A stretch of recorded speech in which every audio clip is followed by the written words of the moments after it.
What's up, everyone? It's me, Ivan, and I'm here to talk about another first impression. And if you don't know what a first impression is when I watch a show, a couple of episodes in, I give you my thoughts on it.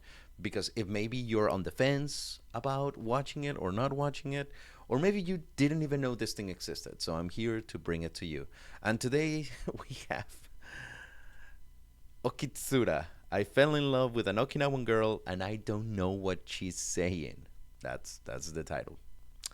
I Fell in Love with an Okinawan Girl is this show that honestly the premise looked pretty stupid, and I was like, yeah, I'm gonna watch it. So the premise is that you have this guy that lived in Tokyo, like a big metropolitan city. He moves to Okinawa, and he meets the Okinawan people and falls in love with an Okinawan girl. But here's the kicker. Apparently, and obviously I don't know this because I'm not Japanese, but apparently in Okinawa they have a very unique dialect. Like they speak Japanese, but they have their own ways of saying things and their own words and their own phrases that even if you speak Japanese, you might not understand what they're saying. So this guy that comes from Tokyo and hears this dialect, and he cannot understand what a lot of people say. So there's this girl that befriends him and helps him understand what what people are saying.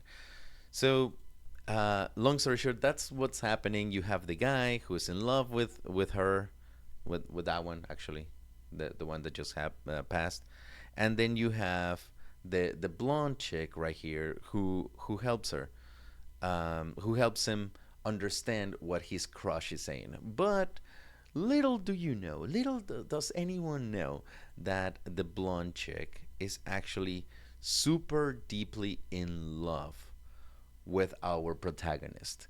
And that was what's interesting about it because you have this girl, the blonde chick, who has the entire design of like being the mean girl, but she's actually super adorable. And she so far has the most like front seat of the show, more than even our guy over there and the Okinawan girl. So right now I am 3 episodes into the show, and these are my thoughts. Obviously, I'm not giving you any sort of spoilers. Everything happens on the first 10 minutes of the show. Everything that I just said happens on the first 10 minutes of the show. So it's not like major reveal or anything. But here's the thing: I like it,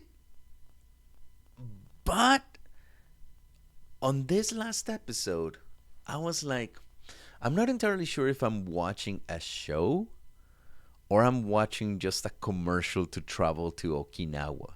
Like this show maybe is just like an Okinawan commercial for you to like be interested in going to Okinawa, which I'm already interested in going to Okinawa. So I'm like, oh, okay, because the show does show a lot of Okinawan traditions. They do go out of their way to explain to you some of their culture, dances, and foods, and way of saying things. And like, for example, they went on a tangent for 10 minutes because the main protagonist ordered a he wanted to have a party at a beach, and no one showed up in time. And if you've ever been to Japan, you know that Japanese people are always on time. They're very punctual. But they go on this tangent to explain that Okinawan people tend not to be on time. They have the Okina time, they call it, or something like that, to where whenever it's time for them to arrive to the place, that's when they leave their house. So they are very Mexican in that way. They're always late. And and it's not like the main character explains it or the girl explains it to him. It's like this narrator in the background that kind of has like a slideshow and like a moment, and kind of like, I'm not entirely sure if that's like a good thing or a bad thing. If you like learning about Okinawa and Japan and like their customs, I think you would have a blast with this one. But for me, I'm really interested more to see the blonde girl like shoot her shot with our protagonist than anything else, because I'm not actually rooting for the main couple. Reason is because our protagonist really likes this girl, really likes her, the one with the brown hair. But she seems to be just like this lovey-dovey, likes everyone, and she's just a ray of sun that jumps around and makes everyone happy. Kind of aloof.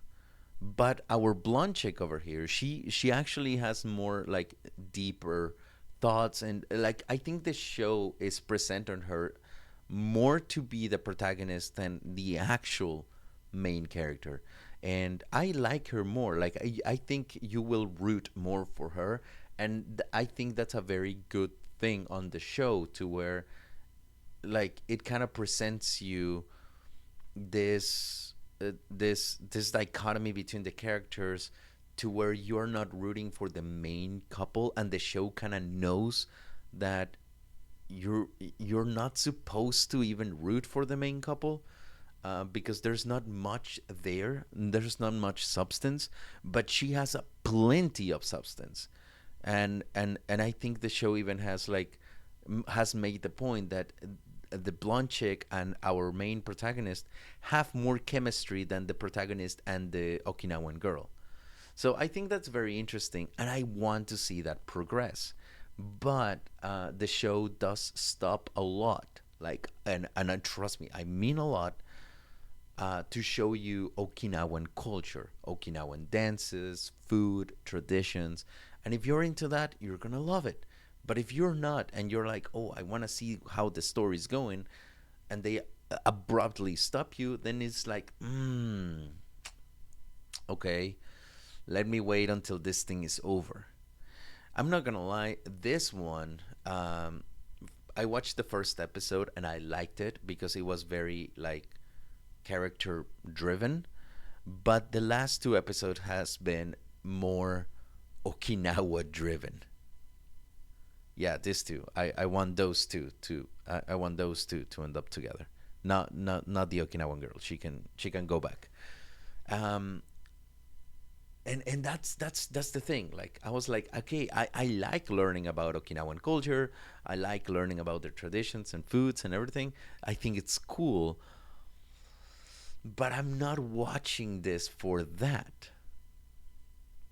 I'm watching this for the story. If I wanted to watch a Okinawan documentary, I would watch a documentary. But I think they manage it okay enough to where you're like, okay, this is fine. Like, the pacing is not that bad. I'm not saying it's excellent or exceptional. It's just okay enough to where you might not be super jarred by the entire like sudden breaks of Okinawan culture.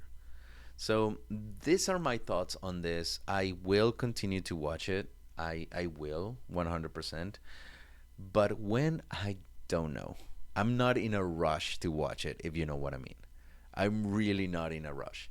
But I do want to see like where the story goes, and if I start to see that the blonde chick it's taking a back seat or something, I might drop the show because I think she's the most interesting character of the entire bunch. So I want to see her succeed more than anyone else. But that's my opinion on the show. Let me know if you knew about the show, if you were on the fence of watching the show, or what are your thoughts on it. All right, I'll read you down below. See ya.